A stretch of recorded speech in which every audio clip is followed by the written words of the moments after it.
Delight IAS पर आप सभी का एक बार फिर से बहुत बहुत स्वागत है। तो कल की वीडियो पर बहुत अच्छा रिस्पांस आप लोगों का रहा और आप में से बहुत सारे बच्चों के पर्सनली मैसेज भी आए कि सर इसी टीचिंग मेथड को कंटिन्यू रखा जाए, मतलब व्हाइट बोर्ड से ही चीजें कैरी ऑन की जाए। कोशिश करेंगे कि मैक्सिमम वीडियो इसी फॉर्म में शूट हो ताकि आप लोगों के साथ मेरा कांटेक्ट बना रहे, है ना। अगर आपका लर्निंग आउटकम इससे इम्प्रूव होता है तो इसमें कोई दिक्कत नहीं है, हम बिल्कुल इस फॉर्म में पढ़ाई करेंगे और बहुत बेहतरीन तरीके से करेंगे। आज जो हमारी वीडियो का जो टॉपिक है वो आप समझिए, बहुत ही इंपॉर्टेंट टॉपिक पर बात करने वाले हैं। सबसे पहली चीज तो ये समझ लीजिए। दूसरा टॉपिक क्या है? टॉपिक ये है कि यूपीएससी की मेंस में लगभग मैंने 400 से ज्यादा स्कोर किया है ना। जीएस के जो 4 पेपर होते हैं ये अपने आप में बहुत अच्छा खासा स्कोर माना जाता है। आप देखेंगे तो टॉपर्स जो है वो 415 से 420 की रेंज में इसके आसपास घूमते रहते हैं जीएस में, है ना।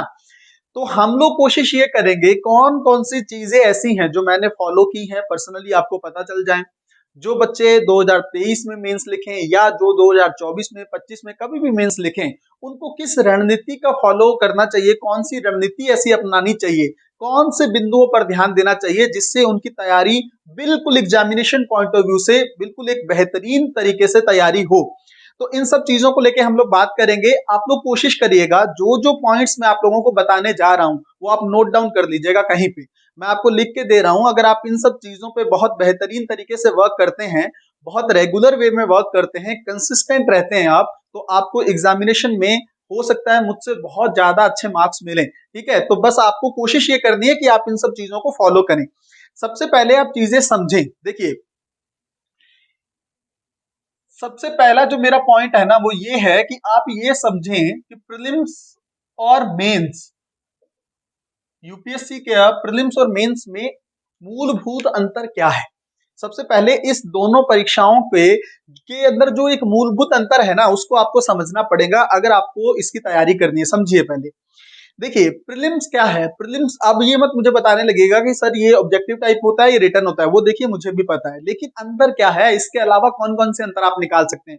पहला अंतर क्या है जो आप लोगों के मन में है भी कि ऑब्जेक्टिव टाइप पेपर होता है प्रीलिम्स का और मेंस का होता है सब्जेक्टिव, अच्छी बात है। दूसरा अंतर क्या होता है इसमें, आप इस चीज को देखिए, सबसे इंपॉर्टेंट चीज, माइक्रो मैक्रो। दो वर्ड मैंने यहाँ पे लिखे हैं, एक माइक्रो और मैक्रो। जो प्रीलिम्स होता है ना वो आपका सूक्ष्म विश्लेषण, आपकी सूक्ष्म नजर, जैसे कहते हैं ना गिद्ध की नजर, बिल्कुल माइन्यूट चीजें आपसे पूछते हैं और आपको भटकाने की कोशिश करते हैं कि शायद आप, अगर जो नॉलेज आपके पास है ना, आप उसमें भी क्वेश्चन को गलत करें। यही होता है यूपीएससी की ये टेक्निक है, बार बार वो अपने आप को इवॉल्व कर रहा है, इसी टेक्निक पर काम कर रहा है यूपीएससी। बार बार इतनी मिलते जुलते क्वेश्चन आपको प्रीलिम्स में पूछेगा कि आप बिल्कुल श्योर होंगे कि ये इसका ऑब्जेक्टिव टाइप आंसर यही है, लेकिन बाद में आपको लगेगा कि ये तो आंसर मेरे से गलत हो गया, है ना। तो बिल्कुल जो सूक्ष्म विश्लेषण का स्तर है वो किसमें चेक होता है? प्रीलिम्स में। मेंस में आपका मैक्रो एनालिसिस चेक होता है, व्यापक विश्लेषण का स्तर आपका चेक किया जाता है ना। आपको पता होना चाहिए कि सरकार की नीतियां किस डायरेक्शन में जा रही हैं। अगर एज ए प्रशासनिक के तौर पर आप समझिए इस चीज को, प्रशासनिक अधिकारी के तौर पर जब आपको सेलेक्ट किया जाता है, चयनित किया जाता है, तो आपके पास बहुत सारी समस्याएं ऐसी आएंगी जिनका आपको सब्जेक्टिव हल निकालना पड़ेगा और हर समस्या अपने आप में अलग होगी। और कहीं ना कहीं पर जो संघ लोक सेवा आयोग है, यूपीएससी है, ये भी तो जांचेगा ना मेंस के परीक्षा के माध्यम से कि आपका जो पॉइंट ऑफ व्यू है वो सरकार से कितना अलग है, या आप कहीं बहुत ज्यादा क्रिटिकल तो नहीं है गवर्नमेंट को लेकर। तो अगर आप इतनी ज्यादा क्रिटिकल मेंटेलिटी रखते हैं, बहुत ज्यादा आलोचक की फॉर्म में आते हैं ना, तो शायद आपको सेलेक्ट ना किया जाए, क्योंकि आप सिस्टम में कैसे वर्क करेंगे। तो आपका व्यापक विश्लेषण जो है वो मेंस में चेक किया जाता है। पहली चीज तो आपको ये समझनी है कि इसका डिफरेंस आपको पता होना चाहिए। दूसरी चीज, प्रीलिम्स और मेंस की जो तैयारी है वो अलग अलग नहीं होती है। आपने कई बार सुना होगा प्री कम मेंस, आजकल बैच भी चलते हैं इस चीज को लेकर। ठीक है, अब बहुत सारे बच्चों को ये दिक्कत होती है कि प्री कम मेंस की तैयारी कैसे होती है। जैसे मैंने कल एक एग्जांपल आपको दिया था इंडस वैली सिविलाइजेशन को लेकर, है ना, सिंधु घाटी सभ्यता को लेकर हम लोगों ने समझा था कि प्री और मेंस की चीजें अगर आप एक जगह नोट करके रख लेंगे ना कि इसमें फैक्ट ये बन रहे हैं और इसमें मेंस का जो विश्लेषण का स्तर है वो ये बन रहा है, जैसे नगरीकरण उसमें इंपॉर्टेंट है, संस्कृति उसमें इंपॉर्टेंट है, उसी तरह से प्रीलिम्स पॉइंट ऑफ व्यू से देखेंगे तो आपको दिखेगा कि उसमें मैपिंग बहुत इंपॉर्टेंट है। तो उन सब नोट्स को एक जगह बनाकर रख लीजिए तो आपको दोबारा तैयारी करने की जरूरत नहीं पड़ेगी। इसी तरह से आपको हर सब्जेक्ट में करना है। तो प्री कम मेंस की तैयारी का मतलब क्या होता है, इसको हम किसी दिन बहुत अलग वीडियो में, क्योंकि ये बहुत लेंदी टॉपिक है, इसको लेकर अलग वीडियो हम लोग बना लेंगे और ताकि आपको बहुत अच्छे से क्लियर हो जाए कि प्री कम मेंस की तैयारी कैसे की जाती है ना। इसको हमें साथ साथ करना है। दूसरा पॉइंट हमारा ये है कि ये हमारा पॉइंट होना चाहिए कि हम प्री और मेंस को अलग तरीके से नहीं देख सकते है ना। इसके बाद हमारी चीज आती है, आप यहां से समझिए कि मैं हर बच्चे को क्या बोलता हूं, शुरुआत में आपको क्या करना है, सिलेबस, कल भी बोला था सिलेबस, और प्लस आपको मैं हमेशा बताता हूं कि पीवाईक्यू, ठीक है, प्रीवियस ईयर जो यूपीएससी के क्वेश्चन है। आप समझते जाइएगा एक एक पॉइंट को, क्योंकि बहुत गंभीर विश्लेषण हम लोग कर रहे हैं। देखिए, सबसे पहले मैंने भी सिलेबस को बहुत बार देखा, बहुत बार, बार बार उसको देखा और ये समझने की कोशिश की। जैसे मैंने आपको बोला ना कि प्रीलिम्स में कुछ सब्जेक्ट नहीं है जो सिर्फ मेंस में है, जैसे मान लीजिए वर्ल्ड हिस्ट्री का जो पोर्शन है वो आपको मेंस में दिखेगा सिलेबस में, प्री में नहीं है वो। विश्व इतिहास प्री में नहीं है, कुछ बच्चों को डाउट नहीं रहना चाहिए, ये क्लैरिटी माइंड में होनी चाहिए। इंटरनल सिक्योरिटी जो है, आंतरिक सुरक्षा जो है, वो आपको प्री में नहीं मिलेगा, वो मेंस का टॉपिक है ना। डिजास्टर मैनेजमेंट जो है वो प्री और मेंस दोनों में आपको मिलेगा। उसी तरह से अगर आप देखें, अगर आप समझने की कोशिश करें तो अंतरराष्ट्रीय संबंध जो है, जो हम लोग पढ़ते हैं कई बार आईआर, वो प्री में भी दिखेगा, मेंस में, इवन इंटरव्यू तक उसकी इंपॉर्टेंस है। तो आपको ये पता होना चाहिए कि प्रीलिम्स में कौन सा सब्जेक्टिव, कौन सा सिलेबस का पोर्शन प्रीलिम्स तक लिमिटेड है ना। तो ये देखना है। दूसरी चीज, सिलेबस अगर आप पढ़ लेंगे अच्छे से, उसके बाद आपको पीवाईक्यूज पे बहुत अच्छे से काम करना है। प्री और मेंस के 10 सालों के मिनिमम आप पीवाईक्यूज को बहुत बार पढ़ेंगे, ये तो आपका शुरुआती स्तर हो गया। उसके बाद आपको क्या करना है, उसके बाद आपको क्या करना है, देखिए अब हम लोग आते हैं मेंस के पोर्शन पर, ठीक है, कि कौन सी ऐसी चीज है आपको देखना है। आप ध्यान से समझिएगा चीजों को। एक तो आप ये देखिए कि मेंस में कौन से पेपर है जो आपके स्कोरिंग है। एक सबसे पहले एसए, दूसरा जीएस 4 का जो आपका पेपर है एथिक्स का, और तीसरा आपका ऑप्शनल जो है। अब इसको थोड़ा सा देख लीजिए, मैं आपको जल्दी से बता रहा हूँ, एक स्ट्रेटेजी बता रहा हूँ मेंस को लेकर। देखिए, एसए का पेपर है ना, इसमें आपको पता है कि ये जो 3 पेपर हैं, एसए, एथिक्स और ऑप्शनल, ये आपकी स्ट्रेंथ है। जिस बच्चे के ये 3 पेपर बहुत बेहतरीन है, उसको यूपीएससी में सिलेक्शन से कोई नहीं रोक सकता है ना, ये आपको पता होगा। अब सबसे पहले देखिए एसए जो है, एसए में आपको मिनिमम यूपीएससी में जाने से पहले 50 एसए जरूर लिखने हैं। इस चीज को बहुत ध्यान से समझ लेना है कि यूपीएससी में जाने से पहले आप कम से कम 50 एसए लिख कर जाएं। अब ये आप ऐसे कैसे उन 3 महीनों में लिखते हैं जो प्री के बाद आपको मिलते हैं, या आप अभी से उसकी प्रैक्टिस करना शुरू करते हैं, हर वीक पे एक ऐसे लिखते हैं। हम लोगों ने ऐसे को लेकर डिस्कस भी किया था कि किस तरह से फिलॉसफी के ऐसे यूपीएससी ज्यादा पूछ रहा है, तो जल्दी से जल्दी उस चीज पर काम करना शुरू करें। दूसरी चीज, इथिक्स में सबसे ज्यादा इंपॉर्टेंट सेगमेंट होता है केस स्टडीज का। तो मैं आपको पर्सनली ये सजेस्ट करूंगा, पॉइंट्स नोट करते चले जाइएगा, 200 कम से कम केस स्टडीज आप लिख के जाएं। मेंस में जाने से पहले कम से कम 200 केस स्टडीज आप लिखेंगे। एक पैटर्न होता है केस स्टडीज को, वो हम लोग किसी दिन डिस्कस करेंगे। उसके बाद आप लगातार 200 केस, मतलब रोज एक केस लिखने की आदत डालेंगे आप। मैं लगातार काफी केसेस, मतलब मुझे लगता है मैंने 300 से 350 केसेस मेंस में जाने से पहले लिखे थे। तो आपको भी ये प्रैक्टिस को दोहराना है, इस चीज को करना है बार बार, ठीक है। तो एक तीसरी चीज हो गई। अब ऑप्शनल को लेकर कहानी को समझिए। यहाँ पर ऑप्शनल पेपर आपका ऐसा है जिसमें आप लगभग 300 से ज्यादा भी स्कोर कर सकते हैं, फिर आपको यूपीएससी में बहुत बेहतरीन मार्क्स मिलते हैं ना। अब ऑप्शनल की तैयारी का तरीका क्या होता है, एक तो सबसे पहले फरवरी तक, ठीक है ना, फरवरी तक आपका ऑप्शनल का सिलेबस कंप्लीट हो, ठीक है, सिलेबस कंप्लीट हो। फरवरी तक ऑप्शनल का सिलेबस आपका पूरी तरह कंप्लीट हो जाना चाहिए। अब सिलेबस कंप्लीट कैसे होता है इसको भी समझिए। एक तो जो सिलेबस में लिखा है पूरी तरह से आपकी चीजें पूरी, मतलब आपको टू द पॉइंट्स आपके नोट्स बने हो। सिलेबस कंप्लीट करने का मतलब क्या होता है कि नोट्स बने हो हर टॉपिक पे। सिलेबस में जो भी ऑप्शन का सिलेबस है ना, उस पे आपका सारी चीजें आपकी लिखी हो और नोट्स के फॉर्म में वो आपके पास अवेलेबल हो फरवरी तक। जिस साल भी आप पेपर दें, चाहे 2024 में, 25 में या 2023 में। अब जैसे 23 का पेपर है तो मई में पेपर है लास्ट में, तो आपको पता है कि भाई मेरे को फरवरी तक ऑप्शनल की चीजें कंप्लीट करके रख देनी है।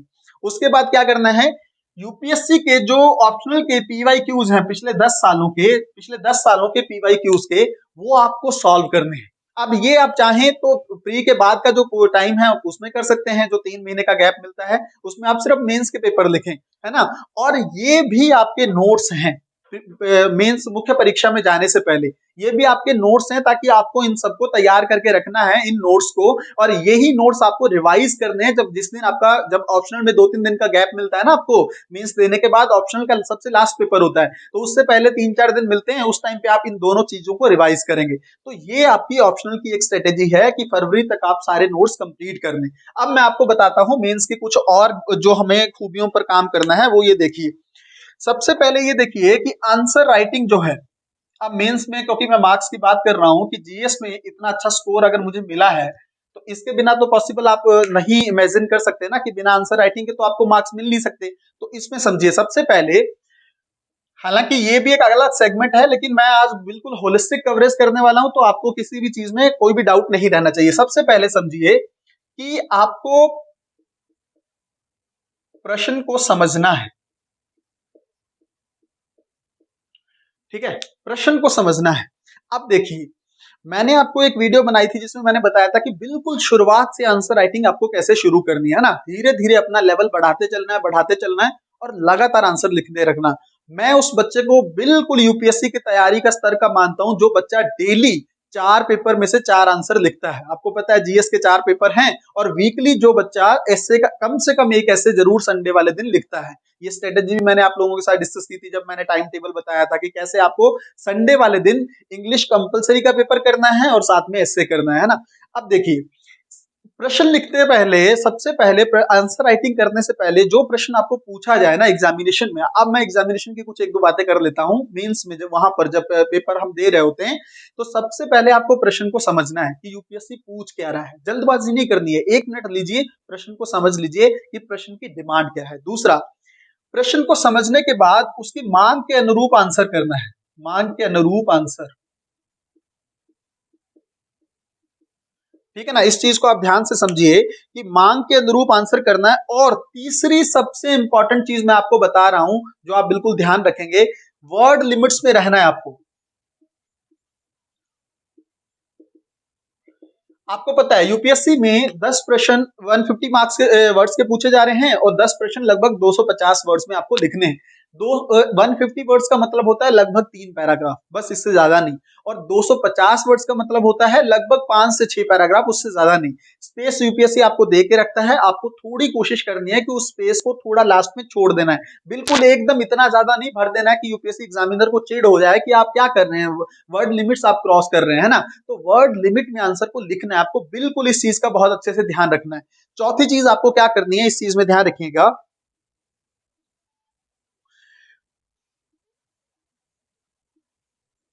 कम से कम 6 महीने आप आंसर राइटिंग करके जाएंगे, कम से कम 6 महीने मेंस की आंसर राइटिंग आपकी होनी चाहिए। ये फोर्थ पॉइंट जो मैंने लिखा है ना, ये बहुत इंपॉर्टेंट है। कई बार बच्चे ये सवाल पूछते हैं कि सर आंसर एक तो लिखना कब शुरू करें, और कितना, कौन सी एक लिमिट है, कितने टाइम पीरियड तक हमें आंसर को लिखने की प्रैक्टिस करना है। ये मैं मिनिमम कह रहा हूँ, इसकी मैक्सिमम कोई लिमिट नहीं है। जो बच्चा जितना ज्यादा करेगा उसको उतना ज्यादा हेल्प मिलेगी मेंस में, लेकिन इतना तो मिनिमम है। 6 महीने से कम अगर किसी बच्चे ने आंसर लिखा है, तो मुझे नहीं लगता कि उसकी आंसर राइटिंग की कोई जो स्पीड होती है, अब देखिए पांचवा पोर्शन हमारा यही है कि हम स्पीड जो है हमारी आंसर लिखने की, उस पर हम लगातार अभी से काम करते रहें। अगर हम अभी से स्पीड पर काम करते हैं ना कहीं पर लास्ट में जाकर ना हम क्या कर पाएंगे। जो मेरा 6 पॉइंट है वो क्या है, वो ये है, 6 पॉइंट ये है कि सभी प्रश्नों को हल करने का प्रयास करें, ठीक है। सभी प्रश्नों को हल करने की कोशिश करनी है मेंस एग्जामिनेशन में। इस चीज के साथ बिल्कुल आपको वो नहीं करना है कि प्रश्न छूट जाएं। हालांकि एक यूपीएससी ने अभी एक नया एडिशन ये किया है पिछले 1-2 सालों में कि पेनाल्टी मार्क्स ऐड किए जा रहे हैं। अगर आप बिल्कुल प्रश्न के विपरीत लिख रहे हैं, कुछ ऐसा लिख रहे हैं जो प्रश्न की मांग नहीं है, तो आपको शायद कुछ मार्क्स की पेनल्टी लग सकती है, बट उसका डर नहीं रखना है। आपको कोशिश करना है कि मैक्सिमम प्रश्नों को आप हल करें, है ना। ये आंसर राइटिंग की कुछ खूबियां हैं जो मैंने आपको बताई, जो मैंने फॉलो की थी और आपको करनी चाहिए, आपको करनी पड़ेंगी इन चीज को लेके। ऐसे 50 मिनिमम लिखने ही पड़ेंगे, नहीं तो स्कोर नहीं आएगा, प्रैक्टिस नहीं होगी। और ऐसे में आपको सोचना पड़ता है, जो अभी वो फिलोसफी के ऐसे पूछ रहा है ना, दर्शन शास्त्र से संबंधित ऐसे पूछ रहा है, उसके लिए सोचना पड़ेगा, ध्यान से बैठ के सोचना, मनन करना पड़ेगा उन टॉपिक्स पे जो पूछ रहा है वो। उससे पहले अगर हमने कम से कम 30-40 फिलोसफी के ऐसे लिखे होंगे ना, तब हमें दिक्कत नहीं आएगी। दूसरा चीज, इथिक्स के 200 केस स्टडीज आप जरूर देखेंगे। ऑप्शनल को लेके जो मैंने चीजें आपको बताई हैं, फरवरी तक आपका सिलेबस कंप्लीट होना चाहिए। उसके अलावा और चीजें समझिए आप, कि मेंस का जो सिलेबस है ना, मेंस का जो सिलेबस है वो आपका फरवरी तक ही ऑप्शनल के साथ खत्म। अब मेंस के सिलेबस का मतलब क्या है, मेंस में तो करंट अफेयर एडिशन होता है, तो उसको कैसे करें। अब देखिए, समझिए इस बात को, जो करंट अफेयर है वो तो उसके लिए तो हम थोड़ा स्पेस रखेंगे ना, उसको साथ साथ एडिशन में ऐड कर देंगे, उसके एग्जांपल हम बाद में भी कोट कर सकते हैं।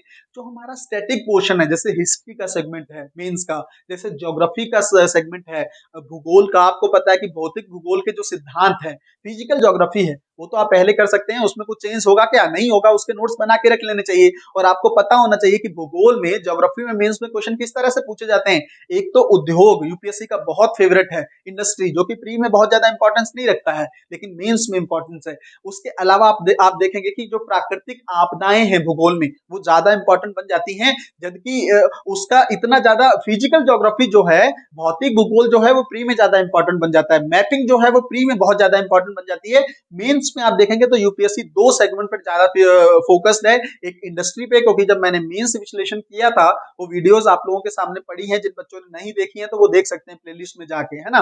तो उन वीडियोस को जब आप देखेंगे तो आपको पता चलेगा कि यूपीएससी किन किन एरियाज पे ज्यादा फोकस कर रहा है। जब ये इतनी गहराई में चीजों को आप जानेंगे ना, तो मेंस में मुझे एक बात बताइए, मेंस का आपका जो सिलेबस है, स्टैटिक सिलेबस जो है, ऐसे जो है, और जो आपने, मैं कह रहा हूँ केस स्टडीज है, वो मैक्सिमम पोर्शन आप लोगों ने फरवरी तक खत्म कर लिया, या इस साल के फरवरी तक, या अगले साल, अगर मान लो किसी बच्चे को 2024 में देना है, तो उनको भी फरवरी तक चीजें कंप्लीट करनी है। अब उसके बाद समझिए कि क्या करना है, उसके बाद की कौन सी चीजें, जल्दी से देखते हैं हम लोग।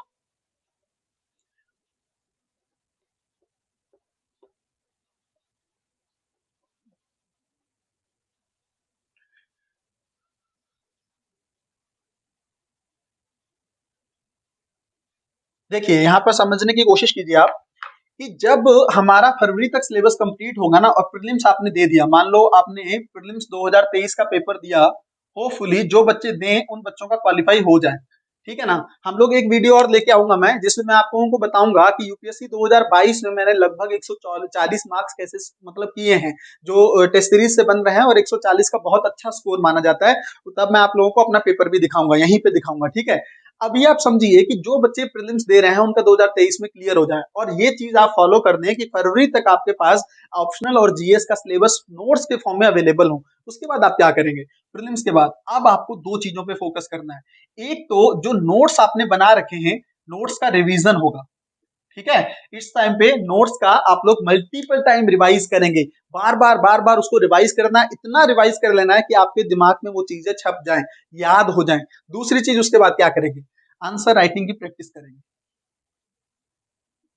फुल लाइन टेस्ट जब क्या है, बहुत सारे इंस्टीट्यूट में मिलने लग जाते हैं उस टाइम पे, है ना, फुल लाइन टेस्ट मिलने लग जाते हैं ना, तो आप उस टाइम पे, अगर आपका ये कंटेंट प्रिपेयर होगा, आपको सिर्फ रिवाइज करना है, सिर्फ आंसर राइटिंग करनी है, सिर्फ रिवीजन सिर्फ आंसर, सिर्फ रिवीजन सिर्फ आंसर।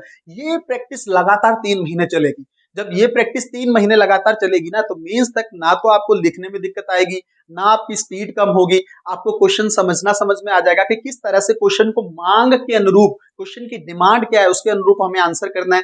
ये सब चीजें आपकी तब तक प्रिपेयर हो जाएंगी। और अगर आपने ये दोनों चीजें कर ली, 200 केस स्टडीज आप ऑलरेडी लिख चुके हैं, मान लीजिए आपने 150 लिख लिए हैं प्री तक, और उसके बाद 50 के लगभग केस स्टडीज आपने जब 3 महीने का गैप पीरियड है उसमें आप लोगों ने लिख लिए, तो आपको मुझे बताइए ना दिक्कत कहाँ पे होगी, कहाँ पे इश्यूज आएगा। अब बात यह है कि हमारी कोशिश ये रहनी चाहिए कि सिलेबस जो है हमारा, उसके हमारे पास जो कंटेंट है वो बहुत बेहतरीन होना चाहिए। मैं बार बार बच्चों को बोलता हूं कि देखिए, माध्यम जो है ना, अगर आप लोगों के मन में ये दुविधा हो ना कि हिंदी माध्यम हमारा है उस वजह से हमारी चीजें नहीं हो पाएंगी, तो इस चीज को बिल्कुल दिमाग से निकाल दें।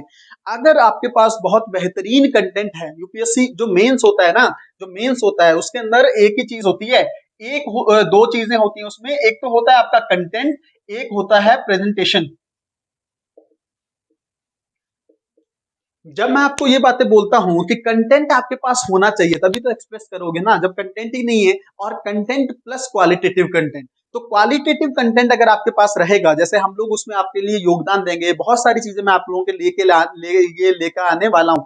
ठीक है, तो कंटेंट आपके पास हो बहुत बेहतरीन तरीके का, और उसको प्रेजेंटेशन आपको वहां पर आंसर के फॉर्म में करना है। अब कुछ बच्चे ये पूछते हैं कि सर पॉइंट्स फॉर्म में लिखें या पैराग्राफ में फॉर्म में लिखें। अब देखिए, कोई भी किसी इस एक क्वेश्चन का कोई एक रेडीमेड आंसर हो सकता है क्या?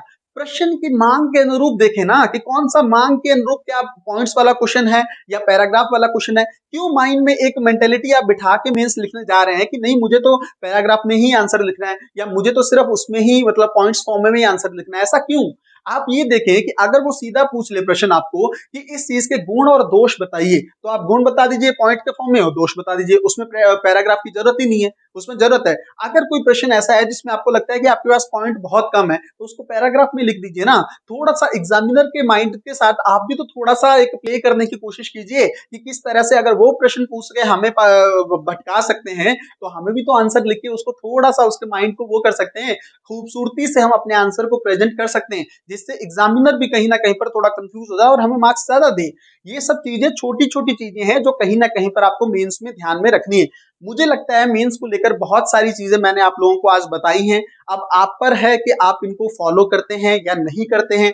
जो बच्चे तो देखिए सिलेक्शन लेना चाहेंगे उनको ये चीजें फॉलो करनी चाहिए, नोट कर लेना चाहिए। बार बार सिलेबस पे मैं फोकस करता हूँ, बार बार प्रीवियस ईयर क्वेश्चन पे मैं फोकस करता हूँ। इसी दिन जब लाइव क्लासेस होने लगेंगी हमारी, कुछ कुछ कुछ टाइम बाद हम यूट्यूब पे लाइव भी आएंगे, तो उस दौरान मैं बहुत सारे बच्चों से रैंडम पूछूंगा कि आप लोगों ने कितनी बार प्रीवियस ईयर पूछ कर लिया है, कितनी बार आप लोगों ने जो है सिलेबस को पढ़ा है। तब मुझे ज्यादा बेहतरीन तरीके से पता चलेगा कि आप में से कौन कितने लोग हैं जो रेगुलर चीजों को फॉलो कर रहे हैं, है ना।